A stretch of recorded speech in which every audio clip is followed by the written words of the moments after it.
नमस्कार, साधना प्लस देख रहे हैं आप। बिहार झारखंड की तमाम बड़ी खबरों के साथ आपके साथ मैं हूं सोनाली ठाकुर। बुलेटिन की शुरुआत करेंगे, उसके पहले नजर सुर्खियों पर।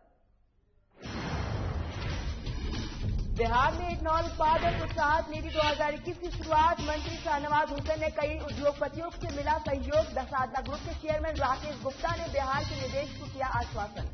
हजारीबाग में आरटीआई एक्टिवेट, राजेश गुप्ता ने हुआ रिहा। पुलिस अधीक्षक राकेश मिश्रा ने प्रेस कॉन्फ्रेंस में दी जानकारी। राजेश मिश्रा ने गिरफ्तारी पर षड्यंत्र का हिस्सा। लातेहार में जेजेएसपी में 4 उग्रवादी हुए गिरफ्तार। उग्रवादी के पास से बरामद हुआ अवैध हथियार। पुल निर्माण कार्य में लगे मुंशी की हत्या में थे शामिल। और रोहतास में जंगली फल खाने से 40 बच्चे हुए बीमार। अभिभावकों ने स्कूल प्रशासन को ठहराया जिम्मेदार। बच्चों का निजी अस्पताल में चल रहा इलाज।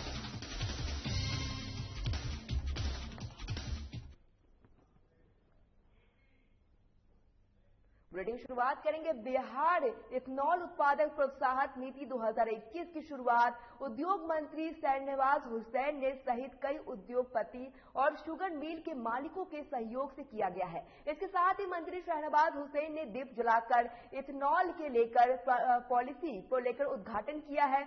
वहीं इस नीति के तहत बिहार में मक्का, ईख और चावल के सभी इथेनॉल बन सकेंगे। साधना ग्रुप के चेयरमैन के द्वारा इसको लेकर की गई है। और वही आपको बता दें कि बिहार में इथेनॉल उत्पादन प्रोत्साहन नीति 2021 की शुरुआत उद्योग मंत्री शाहनवाज हुसैन सहित कई उद्योग और शुगर मिल के मालिक के सहयोग से किया गया है। इसके साथ ही मंत्री शाहनवाज हुसैन ने दीप प्रज्वलित कर इथेनॉल पॉलिसी का उद्घाटन किया है। इस नीति के तहत बिहार में मक्का, ईख और चावल से इथेनॉल बन सकेगा। साधना ग्रुप के चेयरमैन राकेश गुप्ता सहित 4 उद्यमी ने बिहार में निवेश कराने का आश्वासन दिया। बिहार में एक एथेनॉल का उत्पादन होगा, इससे बिहार में काफी फायदा मिलेगा। आप तस्वीरों में देख सकते हैं किस तरीके से शाहनवाज हुसैन ने दीप प्रज्वलित कर इस कार्यक्रम की शुरुआत की है। आपको बता दें, साधना ग्रुप के चेयरमैन राकेश गुप्ता सहित 4 उद्यमी ने बिहार में निवेश करने के आश्वासन दिया। बिहार में अब इथेनॉल का उत्पादन होगा और इससे बिहार को काफी फायदा मिलेगा।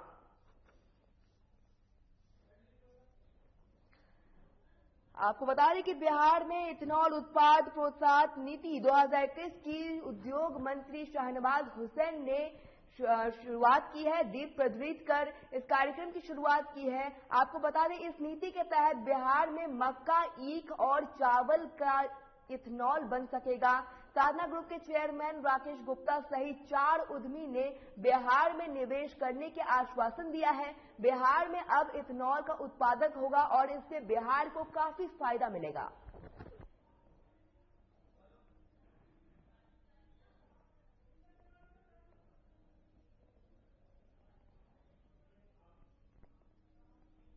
आप तस्वीरों में देख सकते हैं किस तरीके से बिहार में इथेनॉल उत्पादन प्रोत्साहन नीति 2021 की शुरुआत हुई है। और इस दौरान मंत्री शाहनवाज हुसैन सहित कई उद्योगपति और शुगर मिल के मालिकों के सहयोग से किया गया है। इसके साथ ही मंत्री शाहनवाज हुसैन ने दीप प्रज्वलित कर इथेनॉल पॉलिसी का उद्घाटन किया है। इस नीति के तहत बिहार में मक्का, ईख और चावल का इथेनॉल बन सकेगा। आपको बता दें कि साधना ग्रुप के चेयरमैन राकेश गुप्ता सहित 4 उद्यमी ने बिहार के निवेश करने का आश्वासन दिया। बिहार में अब इथेनॉल का उत्पादन होगा और इससे बिहार को काफी फायदा मिलेगा। आप तस्वीरों में देखिए किस तरीके से शाहनवाज हुसैन ने दीप प्रज्वलित कर इस कार्यक्रम की शुरुआत की है। और आपको बता दें कि इथेनॉल पॉलिसी का उद्घाटन किया जा रहा है। बिहार में इथेनॉल उत्पादन प्रोत्साहन नीति 2021 की शुरुआत हुई है। आप तस्वीरों में देखिए किस तरीके से इस कार्यक्रम की शुरुआत दीप प्रज्वलित कर की गई और इस खास मौके पर उद्योग मंत्री शाहनवाज हुसैन पहुंचे। आपको बता दें, साधना ग्रुप के चेयरमैन राकेश गुप्ता सहित 4 उद्यमी ने बिहार में निवेश करने का इस दौरान आश्वासन दिया। बिहार में अब इथेनॉल का उत्पादन होगा और इससे बिहार को काफी फायदा मिलेगा।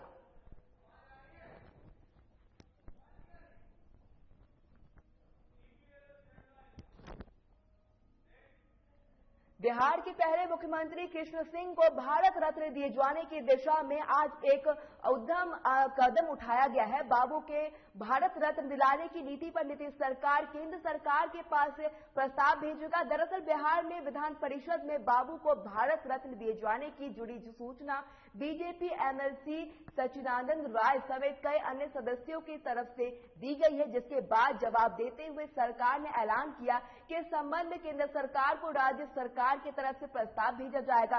वहीं विधान परिषद के सरकार की तरफ से जवाब देते हुए संसदीय कार्य मंत्री विजय कुमार चौधरी ने कहा कि राज्य में भारत सरकार के रत्न को देते हुए बल्कि केंद्र सरकार के भारत रत्न का सम्मान तय किया है। यह बात सबको पता है, लेकिन बावजूद इसके रत्न नहीं दिया जाएगा।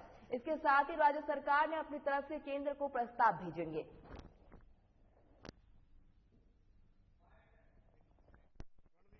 प्रसन्नता को मैं व्यक्त नहीं कर पाऊंगा शब्दों में, और ये मैं ही नहीं, बिहार का एक एक प्राणी, एक एक व्यक्ति जो है इससे सम्मानित महसूस करेगा। श्री बाबू बिहार के नए बिहार की बुनियाद हैं, और कुछ दिन पहले हमारे उद्योग मंत्री साहब ने आप लोगों से ही कहा था मुखातिब होकर कि श्री बाबू ने जो बिहार के विकास के लिए, उद्योग धंधों के विकास के जो कार्य किया, उनके जाने के बाद वो विकास गति धीमी पड़ गई थी, जिसको पुनः श्री बाबू के चरणों में भी प्रहक बंधन करते हुए उस विकास को दर को तेजी लाने का काम करेंगे। तो एक साथ ये दोनों काम होना।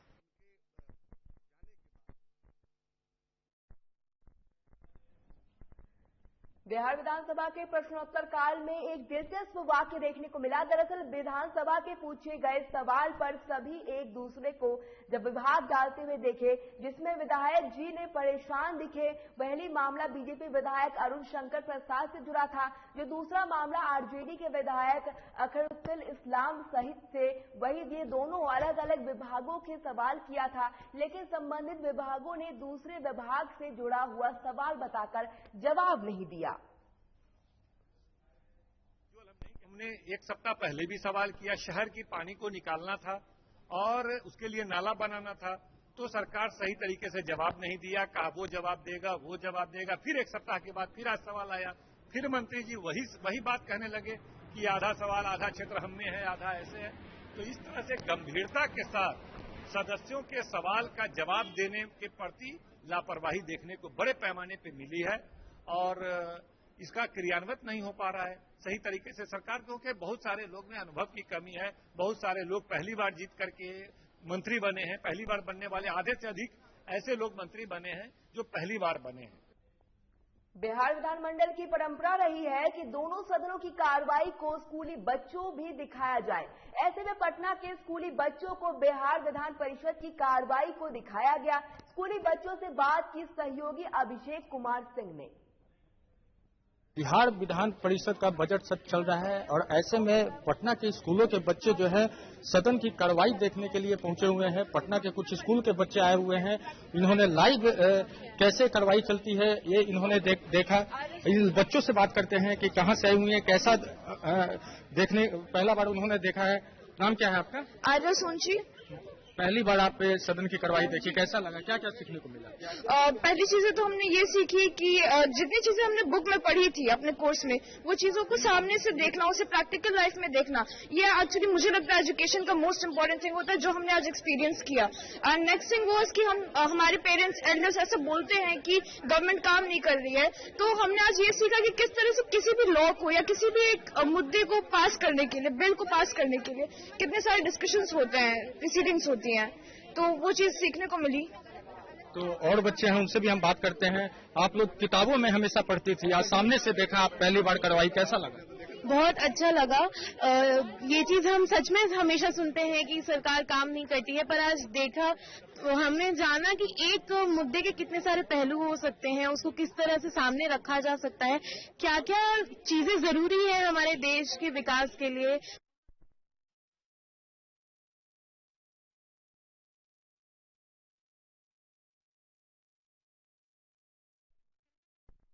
तो बच्चों का कहना था कि रोज किताबों में पढ़ाई होती है, किताबों से बाहर निकल के जो वो चीज किताबों में पढ़ती हैं और पढ़ते हैं वो आज सामने उनको देखने को मिला और उनसे काफी सीखने को मिला। पटना से साधना न्यूज के लिए अभिषेक सिंह। फिलहाल वक्त हो चला है छोटे से ब्रेक का, देखते रहिए साधना प्लस।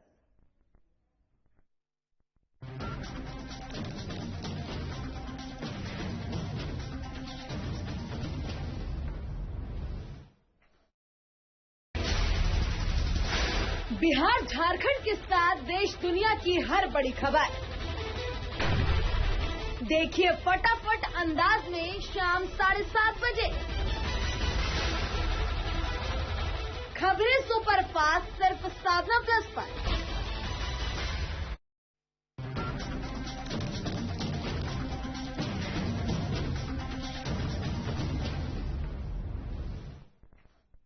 ब्रेक के बाद आपका एक बार फिर स्वागत है। रांची से इस वक्त की बड़ी खबर बताते हैं, जहां झारखंड विधानसभा का सत्र चल रहा है और इस दौरान आज सत्र का 14 दिन है और सदन में इस दौरान मास्क का मुद्दा उठा है। सीपी सिंह ने कहा कि मास्क नहीं लगाने वाले को सीएम सहित सभी नेताओं को दंड वसूलना पड़ चाहिए। वहीं सदन के बाहर आज लंबोदर महतो अनशन पर बैठे नजर आए। फिलहाल सदन की कार्यवाही 2 बजे तक के लिए स्थगित कर दी गई है। झारखंड विधानसभा बजट सत्र का आज 14वां दिन है और इस दौरान सदन में मास्क का मुद्दा उठा है, जहां सीपी सिंह ने कहा कि मास्क नहीं लगाने से सीएम सहित सभी नेताओं को दंड वसूलना पड़ेगा।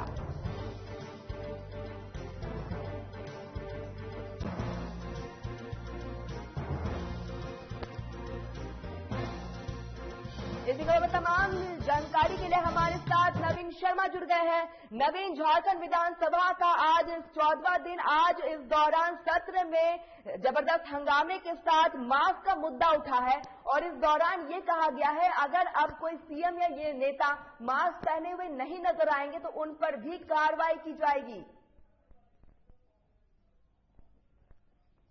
देखिए, निश्चित तौर पे आज झारखंड विधानसभा के बजट सत्र का आज 14वां दिन है और आज सुबह से अगर सदन की कार्यवाही को अगर आप देखें तो आज सुबह जो आजसू विधायक है लंबोदर महतो, वो विनय बिहारी महतो के परिवारों को जो है मुआवजा दिलाने को लेकर के जो है अनशन पर बैठे नजर आए। उसके बाद लगभग 11:25 के आसपास जो है सदन के बाहर जो है जेएमएम के वरिष्ठ मंत्री चंपई सोरेन बाहर आए और विरंची नारायण और फिर उन्हें मना करके और फिर समझा बुझा करके सरकार की तरफ से आश्वासन दिलाया गया और उसके बाद फिर वो सदन के अंदर उन्हें ले जाया गया। इसके बाद अगर सदन की कार्रवाई की बात करें तो आज जो है प्रश्नकाल के दौरान जो है तमाम विधायकों ने कई प्रश्न जो है वो सरकार से किए। इस दौरान सरकार के मंत्रियों ने उन तमाम प्रश्नों का जवाब भी दिया। शून्यकाल में जो है तमाम विधायकों ने तकरीबन दर्जन भर से ज्यादा जो है शून्यकाल में जो है सूचनाएं भी दी गई। तारांकित प्रश्न में जो है सत्ता पक्ष के विधायक और जो विपक्ष के विधायक है उनके तरफ से जो सवाल किया गया था उनके क्या कुछ जवाब मिले, उन जवाबों को भी पढ़ा गया। इस बीच में जो बंधु तिर्की है कांग्रेस विधायक, उन्होंने एक बड़ा सवाल जरूर सदन में उठाया। हालांकि समय नहीं था, सूचना काल का जो समय था वो समाप्त हो चुका था और ऐसे में उन्होंने विधानसभा अध्यक्ष से रिक्वेस्ट करके उसके बाद उन्होंने अपना जो है सूचना रखा। सूचना ये था कि एके सिंह जो है, एके सिंह अधिवक्ता, उनको लेकर के सवाल उठाया गया है। जो एपीपी हैं, आज वर्तमान में जितने भी ऑटोनोमस बॉडी है झारखंड सरकार की, तमाम जगहों पर जो है कहीं न कहीं 2 वकीलों की ही नियुक्ति की गई है। यानी जो विभागवार है उनकी तरफ से जो अधिवक्ता जो कोर्ट में अपना जवाब रखेगी उसके लिए जो है तमाम सिर्फ जो है उसका पूरा भार कहीं न कहीं एके सिंह और जो है पूर्व प्रधान सचिव सुनील बर्नवाल की पत्नी जो है सचिता को लेकर के जो है सवाल उठा है और इसी को लेकर के उन्होंने कहा है कि जो इन जो वकीलों को जो जिम्मेदारी दी गई है दरअसल ये अहर्ता को भी पूरा नहीं करते हैं। इसके लिए जो जिम्मेदारी है, इसके लिए जो एलिजिबिलिटी की अगर बात करें तो कम से कम 7 साल जो है अनुभव वकालत का होना चाहिए और उसके बाद ही आप एपीपी के पद पर जो है नियुक्त किए जा सकते हैं। ऐसे में कहीं न कहीं जिस तरीके से एके सिंह की बात करें या संचिता की बात करें, इन दोनों को, संचिता के पास फिलहाल जो है 3 विभागों की जिम्मेवारी है और दूसरी तरफ अगर एके सिंह की बात करें तो जवाब मिला है सदन में, उस अनुसार 16 ऐसे विभाग हैं, महत्वपूर्ण विभाग, जिसके अधिवक्ता जो हैं AK सिंह है। इसी को लेकर के बंधु तिर्की ने सवाल उठाए कि गलत तरीके से ये नियुक्ति हुई है और जो वर्तमान में दूसरे जो अधिवक्ता हैं कहीं न कहीं उनकी हकमारी हो रही है। तो उन्होंने सदन के माध्यम से ये सवाल उठाया है कि इसकी जांच कराई जाए और अगर गलत तरीके से नियुक्ति की गई है और अगर अहर्ता को पूरा नहीं करते हैं इसके बावजूद भी नियुक्ति हुई है तो निश्चित तौर पे इस पे कार्रवाई भी होनी चाहिए। लेकिन दूसरी तरफ अगर बात करें तो आज सदन के माध्यम से CP सिंह ने एक सूचना जरूर दिया। उन्होंने कहा कि अखबारों से पता चला कि तकरीबन 4 लाख रुपए से ज्यादा की राशि जो है कल मास्क चेकिंग अभियान के दौरान जो है आम लोगों से वसूला गया है। इन आम लोगों में वो लोग ज्यादा शामिल है जिनकी जो मजदूरी है वो 500 रुपए भी प्रतिदिन नहीं है। तो ऐसे में जब आम लोगों से 4 लाख रुपए की राशि वसूली जा सकती है और राज्य का खजाना भरा जा सकता है तो सदन में जो माननीय हैं वो मास्क अगर नहीं लगाते हैं तो उनको भी दंडित करना चाहिए और मुख्यमंत्री समेत सदन के नेता जो हैं वो उनके समेत जितने भी विधायक और मंत्री वर्तमान में सदन में मौजूद है और जिन लोगों ने भी मास्क को नहीं लगाया है उन्हें जो है बाकायदा दंडित करना चाहिए। हालांकि सदन में सवाल तो बहुत सीरियस था लेकिन सदन में कहीं न कहीं मजाक के हिसाब से ही इस चीजों को देखा गया। आलमगीर आलम जी ने भी इस पूरे मसले पर कहा कि सदन की कार्रवाई चूंकि 26 तारीख से चल रही है और ऐसे में कार्यवाही जब से शुरू हुई है उस दौरान से CCTV कैमरे में तमाम लोगों को देखा जाए कि किन्होंने मास्क लगाया और किन लोगों ने मास्क नहीं लगाया और उस दिन से दंडित किया जाए। तो निश्चित तौर में सवाल सीरियस था, भले ही सदन में उसे मजाक के हिसाब से टाल दिया गया हो लेकिन CP सिंह का सवाल जो था वो बहुत जायज था कि आम लोगों से जब 4 लाख वसूला जा सकता है तो फिर जो माननीय है उनसे क्यों नहीं। बहरहाल सदन की कार्रवाई फिलहाल जो है चूंकि आज शुक्रवार का दिन है और जुम्मे की नमाज को लेकर के जो है आज 12:30 तक ही जो है सदन की कार्रवाई अमूमन होती है, परंपरा रही है।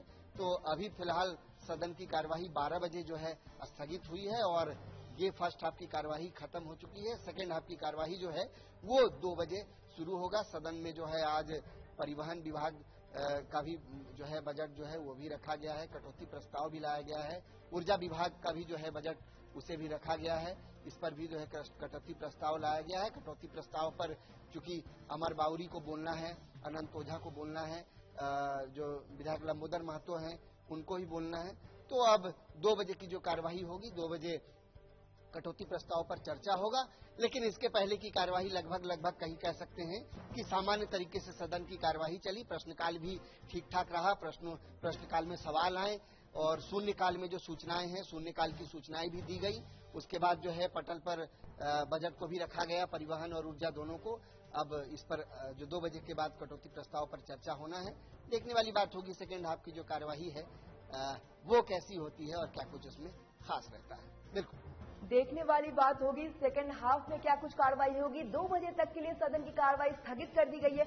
आपसे जानना चाहेंगे कि 2 बजे के बाद जो सेकंड हाफ में जो सदन की कार्रवाई दोबारा शुरू होगी इस दौरान किन किन मुद्दों पर चर्चा हो सकती है। और नवीन आपसे ये भी जानना चाहेंगे कि सदन के बाहर लंबोदर महतो जो अनशन पर बैठे हुए हैं इस दौरान उनकी क्या कुछ मांग है, क्या कुछ कहना है उनका। लंबोदर महतो फर्स्ट हाफ में सदन के बाहर बैठे हुए थे अनशन पर। उन्हें 11:25 के आसपास जो है उनका अनशन को जो है तुड़वा दिया गया।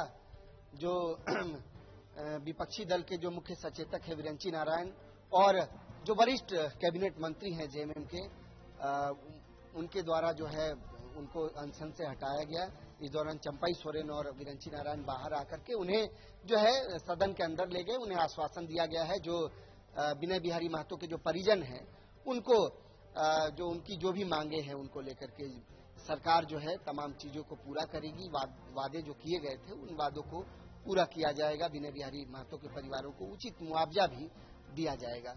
दूसरी तरफ आप जो बात कर रहे हैं सेकेंड हाफ, तो चूंकि आज दोनों विभागों का, चाहे वो कार्मिक विभाग की बात करें, ऊर्जा विभाग की बात करें और परिवहन विभाग की बात करें, इनका जो है इन तीनों विभागों को लेकर के जो है कटौती प्रस्ताव भी विपक्ष की तरफ से लाया गया है। सदन के पटल पर इसे रखा गया है आज और इस पर जो है चर्चा होना है वो सेकेंड हाफ में 2 बजे इस पर जो है अपना वक्तव्य अमर बाउरी रखेंगे। आपसे जानना चाहेंगे कि नवीन जो सदन की जो फर्स्ट हाफ की जो कार्रवाई थी, फर्स्ट हाफ में जिस दौरान चर्चा हुआ सदन का कैसा माहौल था? क्या सदन का माहौल शांतिपूर्वक था?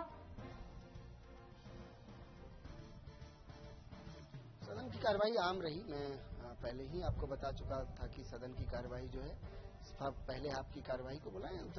प्रश्नकाल भी ठीक रहा। प्रश्नकाल में कई महत्वपूर्ण प्रश्न पूछे गए, सरकार ने जवाब भी दिया। स्वास्थ्य विभाग से लेकर के जल और ऊर्जा से लेकर तमाम विभागों को लेकर के प्रश्न था, तो विधायकों ने प्रश्न किया था, उन प्रश्नों का जवाब भी मिला। दूसरी तरफ जो है विपक्ष का भी अच्छा सहयोग सदन में देखने को मिला। शून्यकाल में भी कई सूचनाएं आई, वो भी बहुत सामान्य तरीके से उन सूचनाओं को पढ़ा गया। सदन में मास्क का भी मुद्दा उठा, लेकिन इस बीच में कोई बहुत विवाद या फिर विपक्ष की तरफ से कोई हो हंगामा नहीं। पिछले कुछ दिनों से अगर सदन की कार्यवाही को अगर आप देखें, कम से कम 6-7 दिनों की कार्यवाही को अगर आप देखें, पिछले 6-7 दिनों की, तो बहुत सामान्य तरीके से जो है सदन की कार्यवाही चल रही है और कहीं न कहीं विपक्ष का एक सहयोग सदन में देखने को मिल रहा है। और आपको याद होगा, जब हंगामा बढ़ रहा था पिछले दिनों, सदन की कार्यवाही जब शुरू हुई, उसके बाद से विधानसभा अध्यक्ष की तरफ से जो है एक समिति बनाई गई, उसके बाद समन्वय स्थापित करने की कोशिश की गई और फिर उन समन्वय कहीं न कहीं वो ठीक ठाक रहा और उसकी तस्वीर सदन में हमें जरूर देखने को मिल रही है कि इतने दिनों से सदन की कार्यवाही कहीं न कहीं आम और सुचारू रूप से चल रही है। बिल्कुल नवीन, बजट झारखंड विधानसभा सत्र का आज 14वां दिन है और इस दौरान सदन में शांतिपूर्ण माहौल रहा और अब 2 बजे तक के लिए सदन को स्थगित कर दी गई है। नवीन, तमाम जानकारी देने के लिए आपका बहुत बहुत धन्यवाद।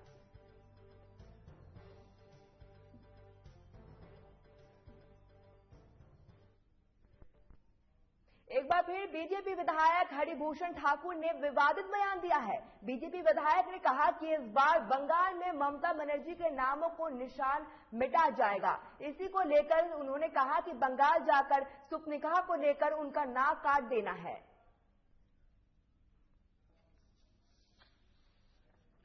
अपराधियों का गाड़ी पलट दिया जाएगा, मैंने क्या सब कुछ कर दिया जाएगा। जो जिस दवा से मानेगा वो दवा दिया जाएगा। तो बंगाल जा रहे हैं क्या आप लोग? जी जा रहे हैं बंगाल। क्या तैयारी है वहाँ का? तैयारी है, ममता बनर्जी जो सुपनखा बन के बंगाल को ग्रसे हुए हैं, उसका नाक कान काटना है वोट में।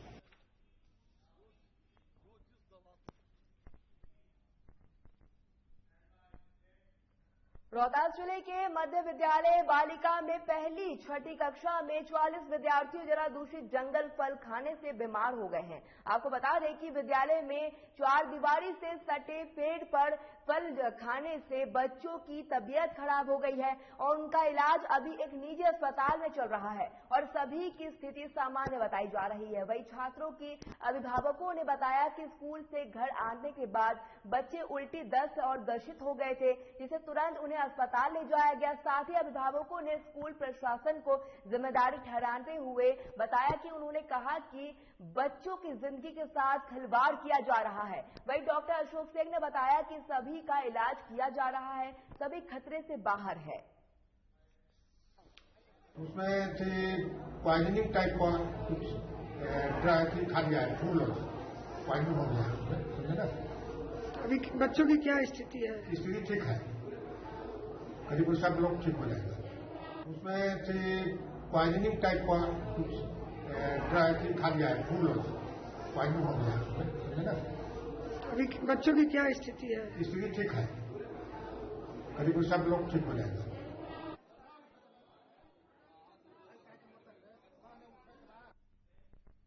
सीतामढ़ी से मानवता को शर्मसार करने वाला एक मामला सामने आना है। आपको बता दें कि रीगी रेलवे स्टेशन के पास से शुक्रवार की सुबह एक अज्ञात महिला की ट्रेन से टकराकर मौत हो गई और हादसे के काफी देर तक ना तो स्थानीय प्रशासन घटनास्थल पर पहुंची और ना ही रेल प्रशासन इसकी जानकारी ली। वहीं घटना के करीब 4 घंटे बाद जीआरपी मौके पर पहुंची और इसके बावजूद मौन बनी रही। वहीं मीडिया कर्मियों ने पुलिस की लापरवाही की तस्वीर लेने पर पुलिस उनसे उलझ रही है और तस्वीर लेने पर आपत्ति जताते लगे हैं और मामले को शांत होने पर पुलिस ने शव को पोस्टमार्टम के लिए सदर अस्पताल भेज दिया है।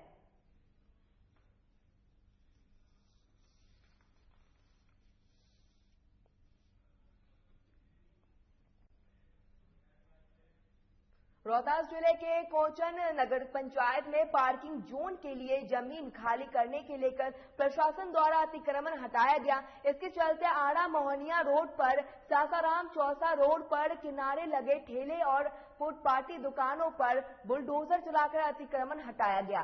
वहीं इस दौरान प्रशासन को फुटपाथ दुकानदारों का विरोध भी झेलना पड़ा। विरोध को देखते हुए प्रशासन ने जिले के स्पेशल फोर्स की व्यवस्था की थी। साथ ही कार्यपालक पदाधिकारी मनोज कुमार के निर्देशानुसार जेसीबी के सहारे कई दुकानों को ध्वस्त भी किया गया। वहीं मौके पर कार्यपालक पदाधिकारी के साथ बड़ी संख्या में पुलिस फोर्स मौजूद रही। वहीं स्थानीय नेता खेहर प्रसाद ने कोचर नगर पंचायत के ईओ मनीष कुमार पर दौरंद नीति अपनाने का आरोप लगाया है।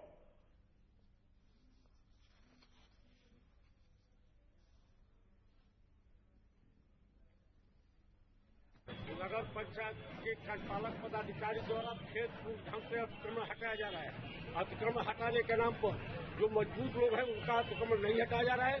मात्र जो रोजी रोटी चलाते हैं ठेला गुमटी पर, उनको उजाड़ करके इसकी खानापूर्ति की जा रही है। यहाँ है कि टॉर्चर करने के लिए, भय दिखाने के लिए अर्थ मूवर के सहारे पहले तो सफाई के नाम अर्थ मूवर से बनी हुई पीडब्ल्यू की सारी नालियों को ध्वस्त कर दिया, समूचा सड़क तोड़वा दिया और नतीजा है कि उसको लूटने का पीडब्ल्यूडी की बनी हुई नाली को भी तोड़वा दिया।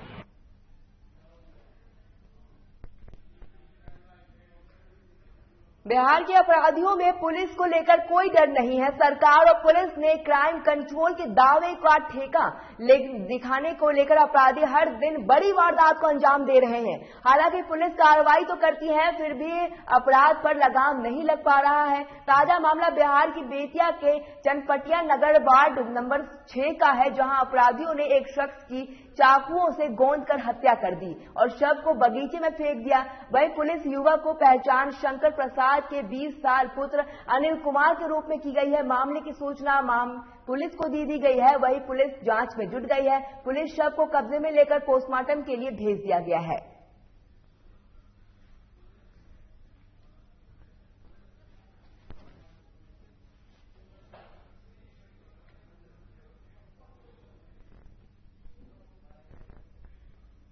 हम लोग का 12:30 अभी तो सुबह पता चला ये सब बारे में, लेकिन हम लोग 1 बजे हम लोग उठे ना, माँ मेरे उठी तो गई देखने के लिए कि अभी तक नहीं आया है। हम बोले कि कोई लेके गया, फिर बुलाकर इसको तो हमने सोचा कि ऐसा थोड़ी बात है कि कोई लेके जाएगा तो पता तो चल जाएगा।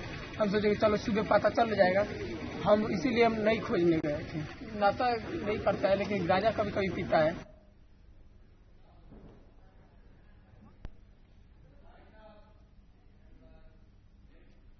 फिलहाल इस बुलेटिन में इतना ही। देखती रहिए साधना प्लस। नमस्कार।